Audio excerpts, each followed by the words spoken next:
क्या मामला है, आप एसपी ऑफिस आए हैं? जी, ये झूठा आरोप का मामला है। और मेरी एक परिचित की भाभी थी, रिश्ते की, दूर की, वो रहती थी गांधी आदर्श स्कूल में, बच्चों को पढ़ाती थी, वहीं पे मेरे भी बच्चे पढ़ते थे। और वो जिस दिन, ये 6/7/2024 की घटना है, वो उस दिन जहर खाई और 7/6/24 को उनकी मृत्यु हो गई है संजय गांधी अस्पताल में उपचार के हेतु। 6 तारीख को हम दीपा मिश्रा के ससुर को लेके मुहास गए थे, जिसका हमारे पास पूरा प्रमाण है। और उनको लेके मुहास गए। मुहास से हम लोग 5 बजे वापस आए घर, और 5:40 पे मेरे पास कन्हैया कंप्यूटर संचालक का फ़ोन आया, उसने बताया कि आपकी भाभी पैसा निकाल के गई हैं और बोल रही हैं कि हम जहर खा लेंगे। इसके उपरांत मैंने अपने भाभी को फ़ोन किया।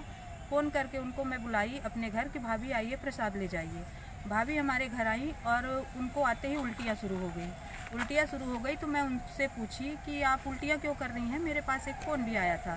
तो वो बोली कि उल्टियाँ इसलिए कर रहे हैं दीदी, हमने जहर खा लिया है, हमको बचा लीजिए। इस उपरांत फिर मेरे छोटे छोटे बच्चे थे, और 3-4 बच्चे मेरे थे और 2 बच्चे उनके भी छोटे छोटे थे। तो मैं दीपा मिश्रा के सास को बोली कि आप घर में रहिए, बच्चों की देखभाल करिए, आपके पति की कमर भी टूटी है, तो वो बिस्तर में पड़े थे। तो मैं उनको बोली कि आप देखिए इनको, और मैं इनको अस्पताल लेके जा रही हूँ। फिर मैंने एक मंजीत नाम के आदमी को फ़ोन किया, ऑटो वाले के, जिसके पास मेरे पास नंबर था, और उसका मोबाइल नंबर भी मैंने इसमें प्रमाण पत्र में मैंने दर्ज कराया है। तो फिर मैंने उसको बुलाया और बुला के संजय गांधी अस्पताल ले गई। संजय गांधी अस्पताल में पहुंचते ही वो बेहोश हो गई। इसके उपरांत उनका इलाज चालू हुआ, और जब मैं घर से लेके निकली तो मैं उसके पति शुभांशु मिश्रा को कॉल करके बताई कि तुम्हारी पत्नी जहर खा ली है। शुभांशु मिश्रा यहाँ नहीं रहते थे, वो चाक घाट में किसी प्राइवेट कंपनी में काम करते थे।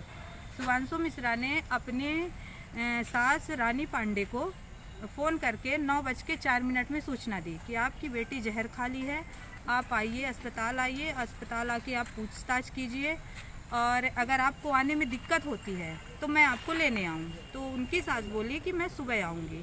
फिर भी वो सुबह नहीं आई, और 24 घंटे बाद जब उसकी मृत्यु हो गई 7 तारीख को, तो जब उसकी मृत्यु हो गई तो 8 तारीख को उसके परिजन लोग मीडिया द्वारा झूठे आरोप लगवा रहे हैं। मेरे ऊपर आरोप लगवा रहे हैं, मेरे मामा जी पर आरोप लगवा रहे हैं, मेरे मामी जी पर, जो प्रेजेंट टाइम की सरपंच है शत्रुपा पांडे, उनके ऊपर आरोप लगा रहे हैं, अपने सास ससुर और पति के ऊपर आरोप लगा रहे हैं। जो कि मैं मान्यवर जी से यही निवेदन करना चाहती हूँ कि निष्पक्ष जांच करी जाए और मुझे सही न्याय, सही इंसाफ मिला जाए, क्योंकि मेरे बच्चों की पढ़ाई को बहुत नुकसान हो रहा है, मुझे मानसिक तनाव बहुत हो रहा है। मेरे पति बाहर रहते हैं, बाहर काम करते हैं, तो फिर वो भी घर में बैठे हैं, हमारी आर्थिक मानसिक दोनों स्थितियाँ खराब हो रही हैं। तो मुझे पुलिस प्रशासन पर पूरा भरोसा है, न्याय पर पूरा भरोसा है, और मैं यही चाहती हूँ कि पुलिस प्रशासन इस चीज़ की कड़ी से कड़ी, जल्दी से जल्दी जांच की जाए, और जो इसका दोषी है उसको सही मायने पर गिरफ्तार करके उससे पूछताछ की जाए। जबकि इस मामले में हम लोगों का किसी का रोल नहीं है, जिसमें 4 लोगों को तो मेन फंसाया गया है। दीपिका तिवारी उर्फ बेटू, मेरा नाम लिया गया है, नावेन पांडे, शत्रुपा पांडे, कल्पना मिश्रा और शुभांशु मिश्रा का नाम लिया गया है, जो कि इसमें से उस दिन कोई भी नहीं था।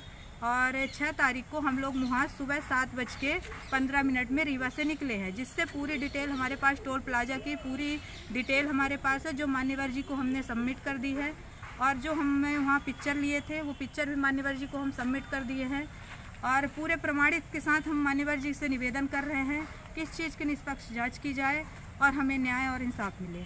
उस दिन हम लोग नहीं थे। क्या नाम है आपका? मेरा नाम है दीपिका तिवारी। कहाँ के रहने वाले हैं? बेटू, मेरा ससुराल है ग्राम पोस्ट पहरका, पर अभी तत्काल के समय में मैं गडरिया मोड़ में किराए के मकान से रहती हूँ। रिश्ते में उनके आप नंद लग रहे हैं? हाँ, मैं दूर की नंदू, पारिवारिक वो मेरी भाभी थी, कोई सगी भाभी नहीं थी मेरी। तो आपके ऊपर लांछन कैसे हाँ, लगा? मेरे ऊपर लांछन इसलिए लगाया गया है, उनके मायके वाले रानी पांडे, उनकी माता गजेंद्र पांडे, उनके पिता, उनके मामा जीवन लाल पांडे, ये लोग मेरे ऊपर झूठा आरोप लगाए। एक महिला को उन्होंने मीडिया में दलाल बोला है। दलाल शब्द का एक नारी को उपयोग करना बहुत ही गंदा शब्द है। इस चीज़ से मुझे बहुत तकलीफ हो रही है, मेरी मानसिक स्थिति बहुत ख़राब हो रही है, मेरे बच्चों की पढ़ाई का नुकसान हो रहा है, जिसलिए मैं ये मान्यवर जी से निवेदन करती हूँ कि इस चीज़ की निष्पक्ष जांच की जाए।